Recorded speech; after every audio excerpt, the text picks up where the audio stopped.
3 de dezembro de 1908. Um rapaz de 2 anos acordou para se encontrar com o todo-poderoso governante de 300 milhões de súbditos. Mesmo na sua tenra idade, a sua autoridade era absoluta. O seu nome era Puyi, o último imperador da China. Envolvendo-o estava a grandiosidade da cidade proibida. Aos olhos de uma criança era um esmagador espetáculo de brilho e de cor.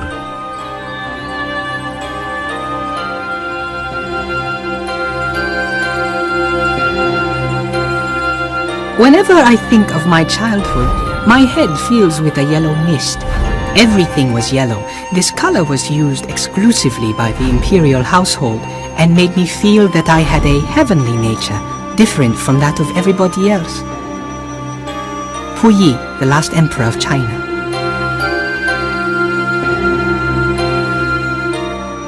A cidade proibida, tal como Puyi a conhecia, desapareceu para sempre. Os chineses barrados nas suas portas durante 500 anos são agora bem-vindos. Procuram respostas para as mesmas intrigantes perguntas feitas pelos seus antepassados. O que aconteceu dentro destas paredes? São os antigos rumores de inigualável paixão e perversidade verdadeiros?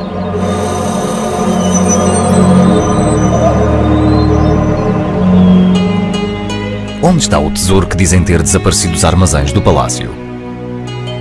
É verdade que, de acordo com a lenda, a última família reinante que aqui viveu caiu na ruína devido a uma maldição? Durante 5 séculos, a cidade proibida permaneceu tão desconhecida do mundo exterior como a estrela mais distante. A única certeza, um poder indescritível residia aqui.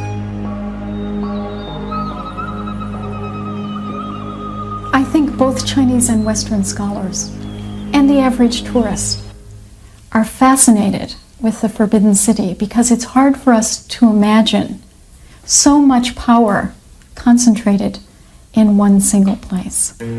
I think we're also fascinated because of all the things we don't know, and so the imagination can weave mysteries around the palace life. And we will see here the famous hall of Supreme Harmony. That's where the emperor, each emperor acceded the throne. Okay. Na atualidade, os curiosos podem andar por aqui à vontade. Mas outrora não era assim. Aventurar-se aqui era convidar a morte. Mesmo assim, o apelo do desconhecido era demasiado forte para alguns resistirem.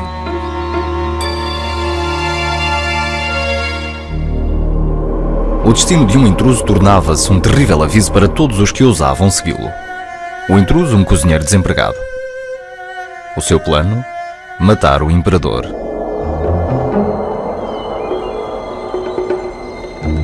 Não avistado pelos guardas do palácio, abriu uma brecha na parede. Estava impressionado com as esplêndidas maravilhas que observava.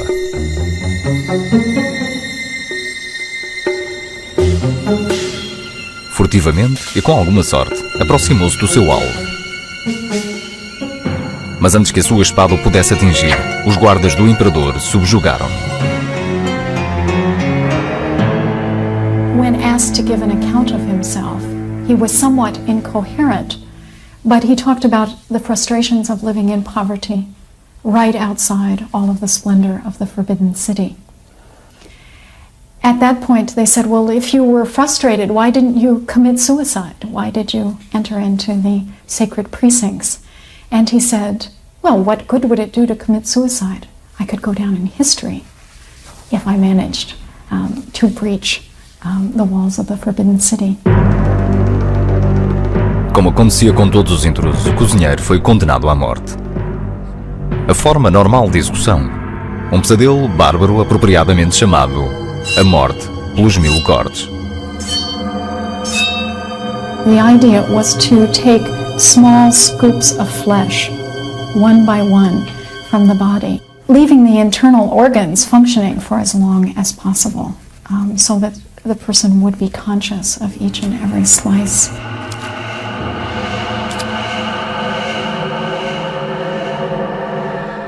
Por que era a pena de intrusão tão severa?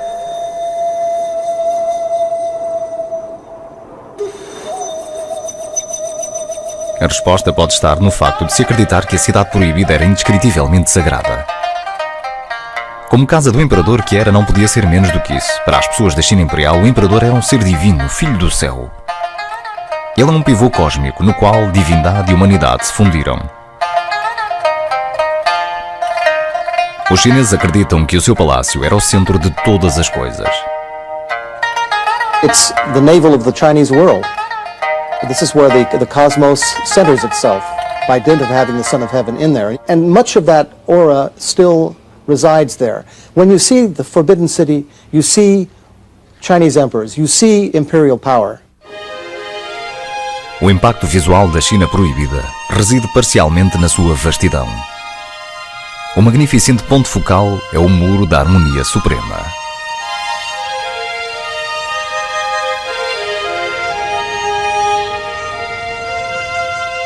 « 45 minutos antes do pôr do sol, o imperador subia os degraus do seu trono majestoso. Como assento de incomensurável poder, este local marca o núcleo da cidade proibida.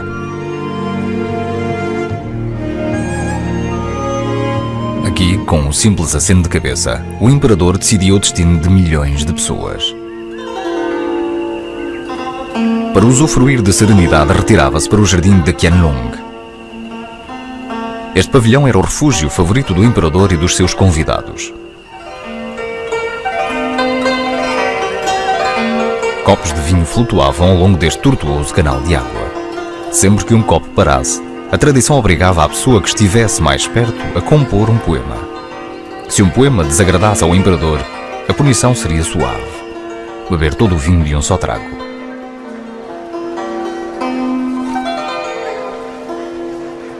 No Muro da Cultura Mental, o imperador retirava-se para o seu quarto. A seu mando era-lhe trazida uma concubina. Mas mesmo aqui a vida privada do imperador não lhe pertencia inteiramente. Um servo eunuco estaria sempre por perto. Cada ato do imperador, mesmo de fazer amor, seria oficialmente registado. We know how the eunuchs would carry the concubine for the night in and deposit her with the emperor, and then record very carefully the length of sexual intercourse, how many times, all of these for a historical record that's been kept.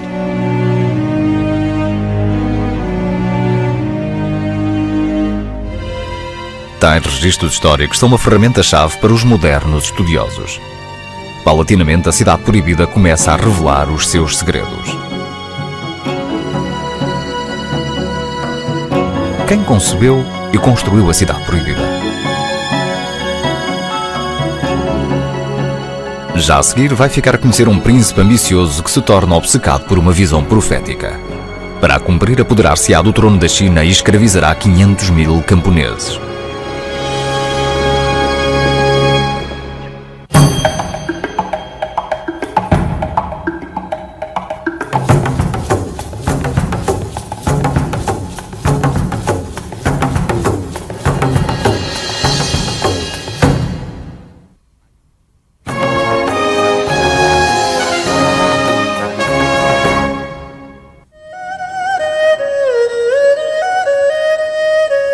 A cidade proibida é o maior complexo palaciano do mundo.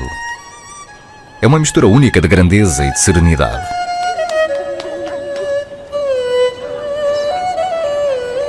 Mas quem criou esta majestosa cidade? De acordo com a lenda, foi concebida a partir de um sonho inesquecível de um homem. O homem é um monge budista do século XIV. Um místico obscuro que renunciou ao mundo, cujo nome é desconhecido. Uma noite tem um sonho que lhe parece tão real que chega a duvidar ter estado a dormir.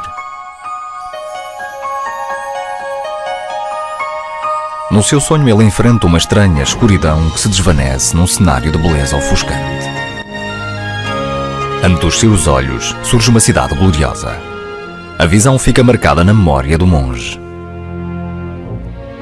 Perto da viragem do século XV, dizem, o monge conta o seu sonho a uma das personalidades mais notáveis da China. O seu nome é Yongle. O seu cognome, muito pertinente, é o Dragão Negro. Ele é um cruel mas brilhante príncipe, ardendo em ambição que planeia apropriar-se do trono. Obcecado pelo sonho do monge, Yongle lança-se numa audaciosa missão para o realizar. Em 1402, Yongle e os seus guerreiros rebeldes tumultuam a capital da China, Nanjing. Subjugam o exército imperial e forçam o imperador a fugir. O Dragão Negro declara-se abertamente o novo governador da China. A sua primeira prioridade era construir a cidade ofuscante do monge. Mas tal monge existiu de facto? Ou seria apenas uma máscara para a ambição de Yongle? In order to draw attention away from the fact that he was not a legitimate successor, he had to engage in spectacular projects of all sorts in order to persuade the Chinese populace that he was in fact a legitimate ruler. A Cidade Proibida seria a estratégia-chave de Yongle para ganhar o reconhecimento que ambicionava. A primeira etapa foi selecionar o local de construção. Escolheu Pequim e declarou-a a nova capital.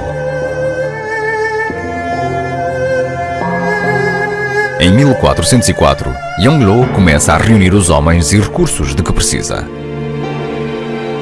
A China não testemunhava um empreendimento tão monumental desde a construção da Grande Muralha, 1600 anos antes. The raw materials for the building of the city were scattered all over China. It was one of the most mammoth projects that the Chinese state ever undertook. The logistics of this effort must have been spectacular. 500 mil trabalhadores levaram 15 anos para realizarem o sonho de Yongle. Produzem 100 milhões de tijolos, 200 milhões de ladrilhos. As remotas florestas de Sichuan fornecem as mais finas vigas. Transportadas por rio, as árvores levam cerca de 4 anos para chegar a Pequim. As minas de montanhas distantes fornecem os mármores mais finos. O maior e mais singular exemplar é este pavimento gravado decorado com dragões. Com 15 metros de comprimento e 3 metros de largura, pesa 200 toneladas. É tão grande que os trabalhadores de Yongle o tiveram de transportar até aqui no inverno, fazendo-o deslizar por uma superfície natural de gelo. Em 1424, a Cidade Proibida está quase pronta. Aos olhos de Yongle e de todos tem uma beleza transcendente digna do Filho do Céu. Numa extrema ironia, o Dragão Negro nunca entrou no palácio acabado. Mesmo antes de ter sido terminado, aventura-se na Mongólia numa expedição militar. Aí morreu, nunca observando a sua obra-prima na sua máxima glória. 6 séculos mais tarde, essa glória ainda irradia.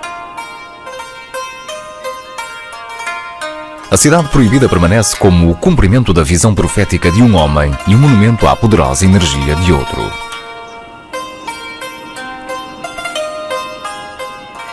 Diz-se que os arquitetos que a desenharam a dotaram de poderes mágicos.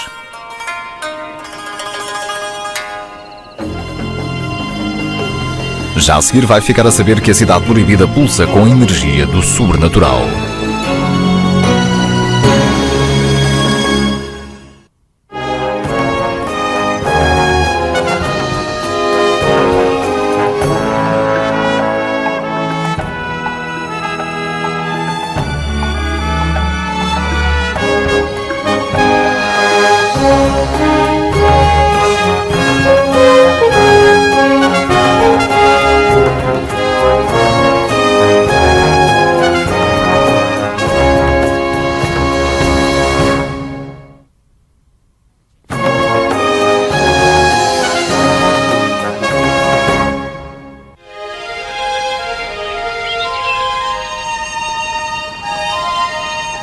Atualmente, em Pequim, os arquitetos procuram a Cidade Proibida para se inspirarem.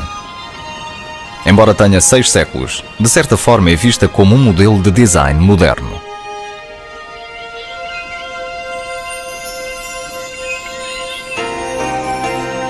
É a maior proeza de uma arte tradicional chamada Feng Shui. Feng Shui é a arte de fusão entre a decoração e o sobrenatural. Atualmente na China, a maior parte das pessoas nem sequer sonharia comprar uma casa sem primeiro consultar um mestre de Feng Shui, um especialista em manipular uma energia mística, a que os chineses chamam Qi. In China, we need to remember that everything is animate. Everything is composed of qi. So things that we think of as inanimate objects, such as a table or a rock, a river stream, may in fact be pulsing with qi. O conceito de Qi domina o pensamento dos arquitetos asiáticos durante séculos.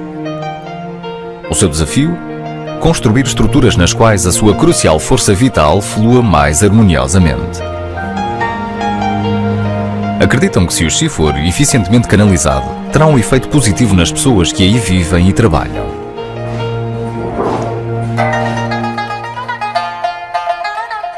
Há 600 anos, a Cidade Proibida apresentaria aos mestres de Feng Shui o maior dos desafios. Seriam eles capazes de desenhar um palácio com a harmonia digna de um filho do céu?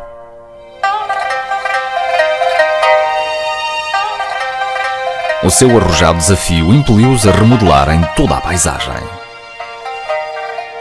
According to Feng Shui, the ideal geomantic site has mountains at the back, and Beijing is very flat. It's at the northern end of the North China Plain. What they had to do was construct a mountain at the back of the Imperial Palace, and they did that, and that's called Coal Hill.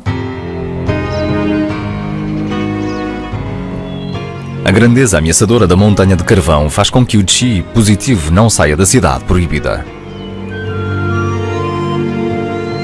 Acredita-se que grande parte dessa energia flui no Rio Dourado, construído pelo homem. Foi concebido para que as suas águas corressem serenamente de forma a que o Qi nunca saísse das suas margens.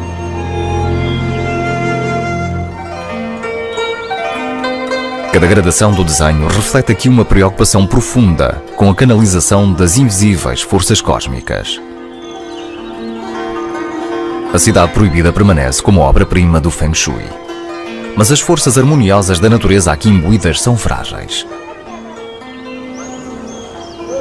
São facilmente perturbáveis pelos conflitos humanos.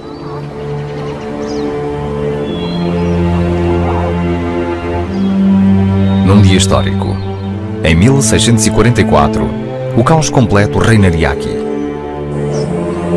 Ao pôr do sol, a poderosa dinastia Ming desintegrar-se-ia. O desastre foi o resultado da extravagância dos imperadores Ming. Durante 200 anos, financiaram o seu sumptuoso estilo de vida impondo cruéis impostos. Inevitavelmente, as massas empobrecidas da China levantaram-se em protesto. Pequim fica completamente tumultuada e uma força rebelde massiva marcha para a Cidade Proibida. When word of that came back to the emperor, he realized the end had come. As he sat and reflected on this, he began to drink, and he began to drink more heavily, until finally, intoxicated, he decided he would kill his women in order to keep them from the lecherous hands of the rebel. He tried to do so, but couldn't succeed. He actually cut off the arm of one of his daughters. Embora enlouquecido pelo pânico, o imperador concentra os seus sentidos o tempo suficiente para escrever uma mensagem final. My virtue is small, and therefore I have incurred the wrath of heaven. Zhongchen, the last emperor of the Ming dynasty.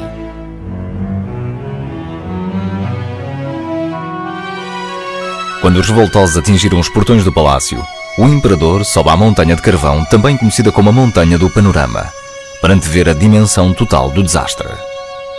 It's an interesting irony because on ritual occasions the emperors would always climb Prospect Hill in order to survey the kingdom and sort of appreciate the peace and wealth of the people. But on this occasion, the emperor climbed Prospect Hill really to see the capital city falling to the rebels and seeing the end of the Ming regime. Neste local, o desafortunado imperador enforca-se numa árvore. Com a sua morte termina uma poderosa dinastia.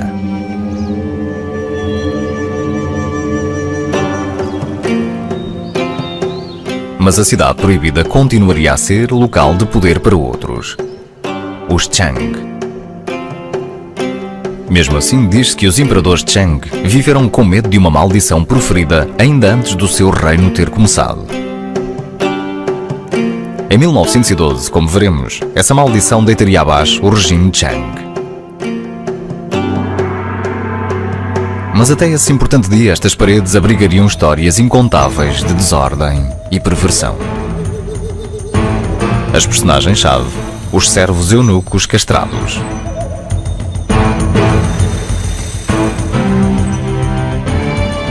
Daqui a pouco vai conhecer o tempo em que os eunucos incendiaram a Cidade Proibida. O seu motivo, cobrir o que foi o maior crime do século XX.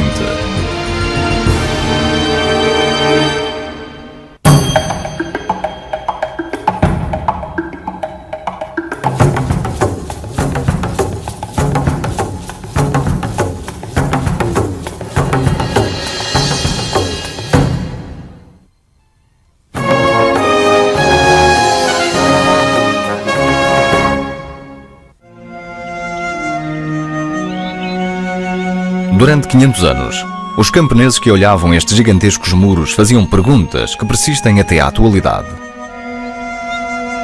O que estava a acontecer na Cidade Proibida? Que segredos exóticos estavam a ser escondidos dos seus olhares? Até algumas décadas atrás, o povo da China só saberia quem aqui residia. Os imperadores, as suas concubinas e os seus servos eunucos. Mas agora os estudiosos começam a reunir os incríveis factos. As concubinas são as mais justas personagens deste drama secreto. O seu único propósito é proporcionar ao imperador prazer incondicional. A luxúria suprema espera cada uma das raparigas introduzida no harém. A cada 3 anos, centenas de candidatas apresentam-se à Casa Imperial.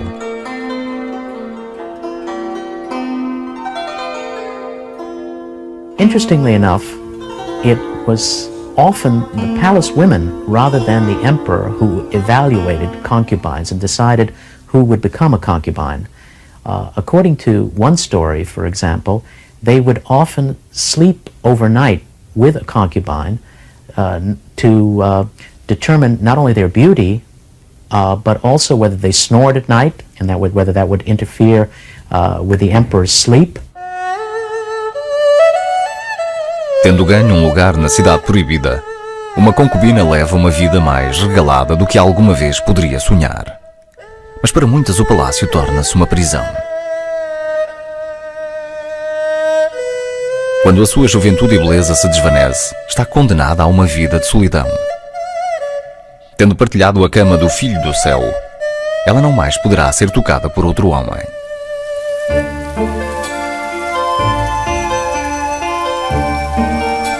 Aqui, no jardim das favoritas desalojadas, ela deambulará sem destino. O seu único passatempo? Contar as horas, dias e anos, até que a morte garantisse a liberdade.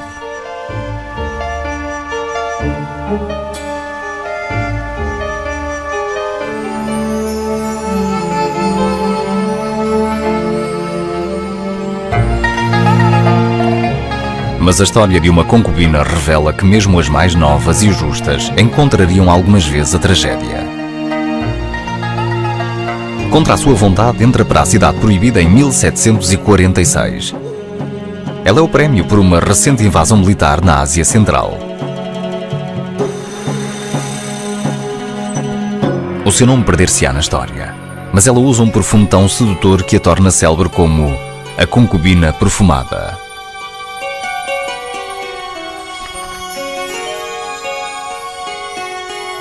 Quando o imperador Qianlong olha para ela pela primeira vez, imediatamente fica preso sob o seu feitiço. A concubina perfumada, contudo, recusa-se a submeter-se às suas investidas. Isto só faz aumentar a paixão do imperador, mas aumenta a raiva da sua mãe, a imperatriz viúva. He tried to seduce her in many ways, but she never yielded. Eventually, because of her stubbornness, the Empress Dowager obliged her to either yield or die. A concubina perfumada mantém-se corajosamente firme. A imperatriz viúva ordena a sua execução. Sabendo das notícias, o imperador corre para a salvar, mas não chega a tempo.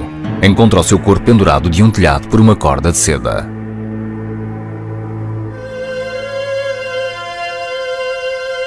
Os relatos não são claros no que diz respeito ao que aconteceu em seguida.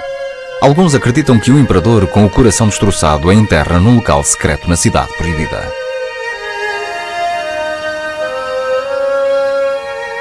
Mas se o corpo da concubina perfumada ainda aqui está, os arqueólogos não lhe encontraram um rastro. O segredo da localização da campa deve ter sido confiado aos mais obscuros cidadãos da Cidade Proibida, os eunucos. Serviam como cães de guarda do harém, servos e espiões. Ao longo dos séculos tornaram-se indispensáveis. Num só período de tempo chegaram a existir 3.000 no palácio. The extent and size of the eunuch establishment, I suppose, is probably the most astounding factor when you think about the way the palace was operated. And there was actually a flourishing industry in castration to make it possible for men to have their sexual organs removed and then go to work in the palace. A atração pela vida na Cidade Proibida leva milhares à clínica de castração de Pequim. Aí submetem-se a uma bárbara cirurgia. Só deste modo podia ser assegurada a sua fidelidade ao imperador. Apparently, the young man was made to smoke opium as an anesthetic, and then he was seated on a chair with a hole, and finally the testicles would be cut off by the surgeon in one stroke of a sharp knife. Now, very few people survived that operation. In fact, only 50% survived the operation, owing to shock or hemorrhage or infection and so forth. Mas por que arriscariam os homens uma morte tão agonizante só para passarem o resto das suas vidas como servos mutilados? Becoming a eunuch was a way of obtaining power and wealth. You sort of castrated your way to the top, so to speak.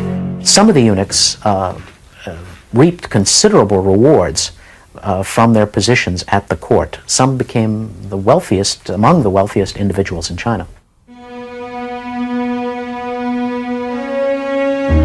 A soma das riquezas que os eunucos podiam reunir é apenas limitada pela sua ambição e astúcia.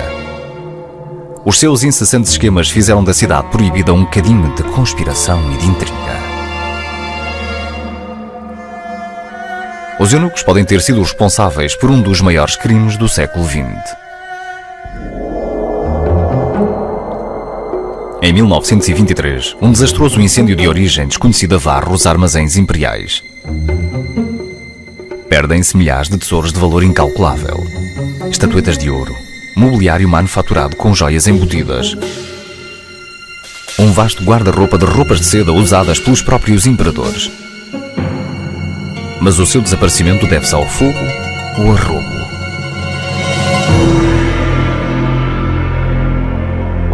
Surgem acusações de que os eunucos atearam o fogo deliberadamente. O seu objetivo? Destruírem as provas de que pilhavam os armazéns havia 50 anos.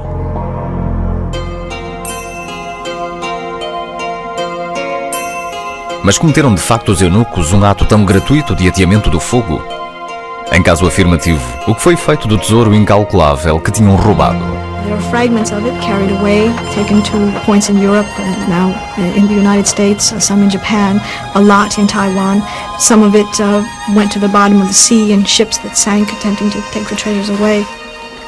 It's very difficult to be able to reconstruct how large this treasure was, what it might have been worth, what it even contained. O tamanho do crime dos eunucos é impossível de calcular. A notória dimensão que emprestaram à Cidade Proibida continua a ser a chave da sua prevalecente mística.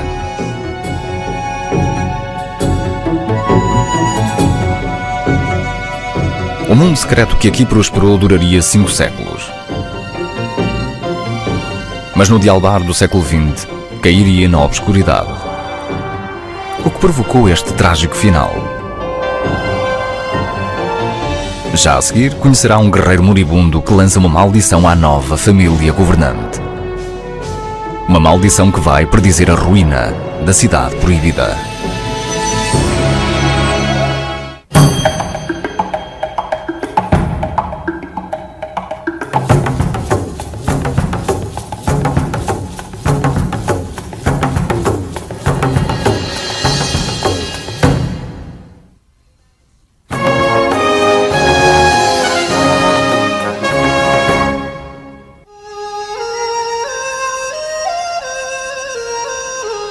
Em 1644, a China testemunha o dialbar de uma nova era. A governação do Império passa para uma nova família reinante. Chamam à sua dinastia Chang. E tal como os imperadores Ming antes deles, exercem o seu poder por detrás das muralhas da Cidade Proibida.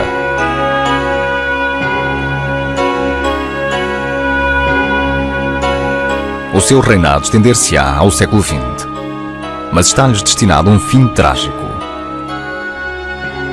A lenda diz que a sua queda se deve a uma maldição de 300 anos. A maldição é pronunciada em 1619. Naquele momento, as tribos da Manchúria, que em breve formarão o regime Chang, estão envolvidas na guerra.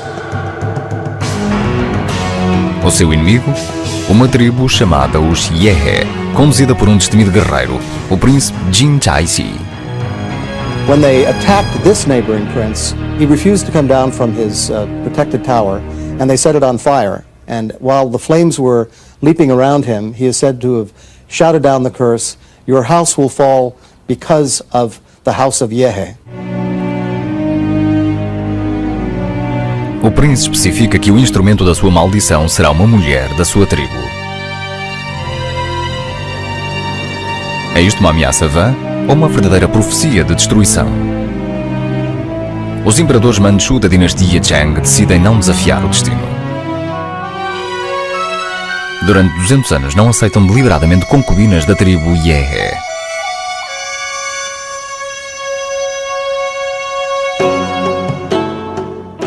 O seu cuidado é recompensado, a sua dinastia prospera. Mas em 1853, a lembrança da maldição parece desvanecer-se. Uma rapariga Yehe de 17 anos é autorizada a entrar no harém imperial. O seu nome é Tsu Chi. Por detrás da sua inocente aparência, esconde-se uma cruel mulher ambiciosa e astuta. 3 anos depois de chegar à Cidade Proibida, começa a ganhar o poder que ambiciona. Um acontecimento-chave torna tudo isso possível. Tsu Chi dá ao imperador o seu único filho. From that position of strength, giving birth and continuing the family line, she had herself moved up to become the principal empress through a variety of ploys, intrigue, deceit. Com um dom sem paralelo para manobras políticas, Tsu Chi torna-se a mais poderosa personalidade da China. Durante os próximos 50 anos, ela impõe a sua vontade a jovens governantes que não passam de fantoches nas suas mãos.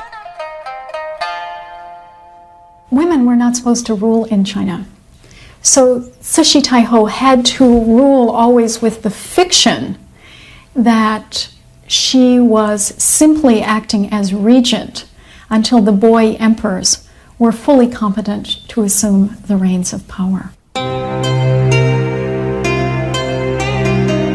A única coisa que interessa a Tsu Chi é o seu próprio poder e prazer. A sua extravagância convenceu muitos de que a maldição estava a surtir efeito.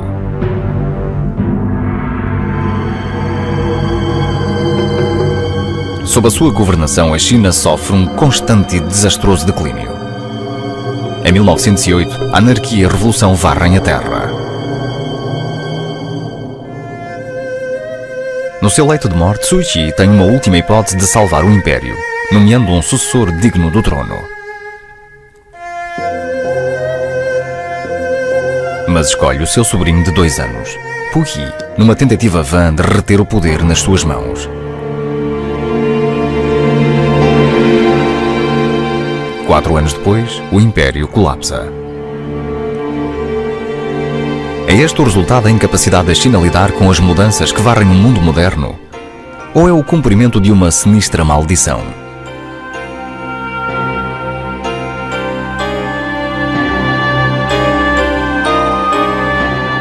Seja qual for a resposta, os séculos de glória da Cidade Proibida terminaram. Mas ainda faltava ocorrer um último trágico ato. A personagem principal, Pu Yi, o último imperador.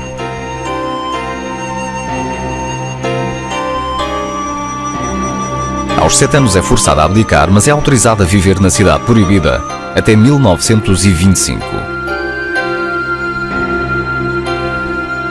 Aos 19 anos, procura exílio na Manchúria.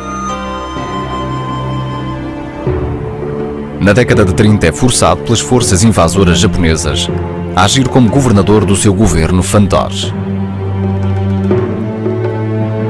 Em 1945 é capturado pelo exército russo e aprisionado na Sibéria. 15 anos mais tarde é perdoado e autorizado a voltar a Pequim.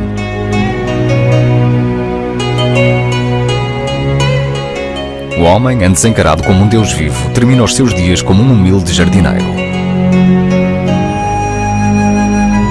Morre na obscuridade em 1967.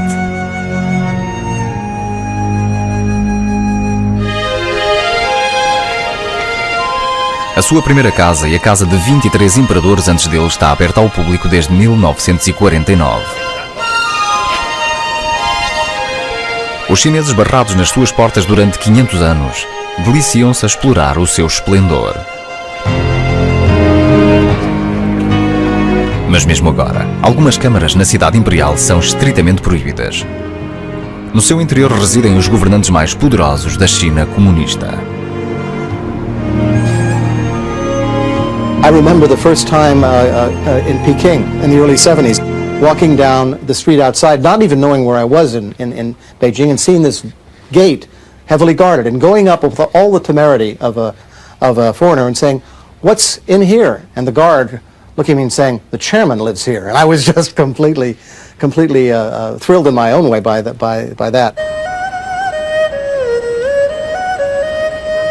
Desde o presidente Mao Tse-tung a Deng Xiaoping, a Cidade Proibida continua a ser um centro de imenso poder.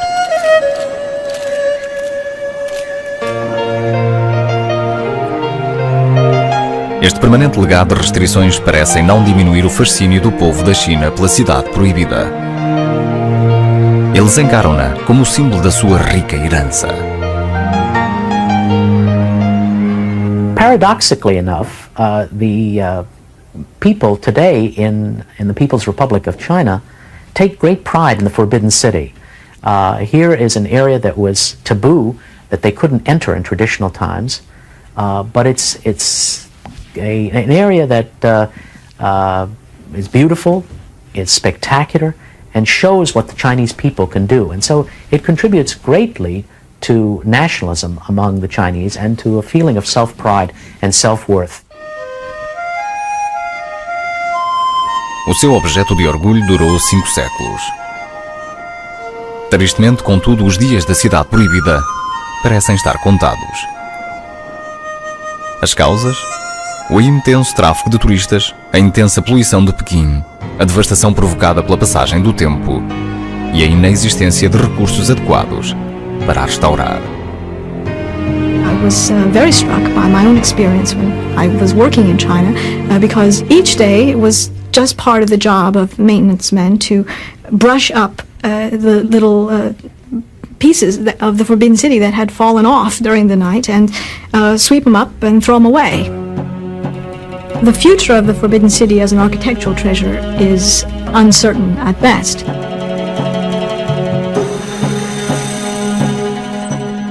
Mesmo que a cidade proibida um dia deixe de existir, o seu mistério permanecerá. Os seus portões poderão ser abertos, mas os seus segredos persistirão. Que bizarros incidentes de intriga ficarão por conhecer? Que incríveis segredos levaram os imperadores, eunucos e concubinas para as suas sepulturas? As respostas estão fora do nosso alcance, perdidas nos ventos da história.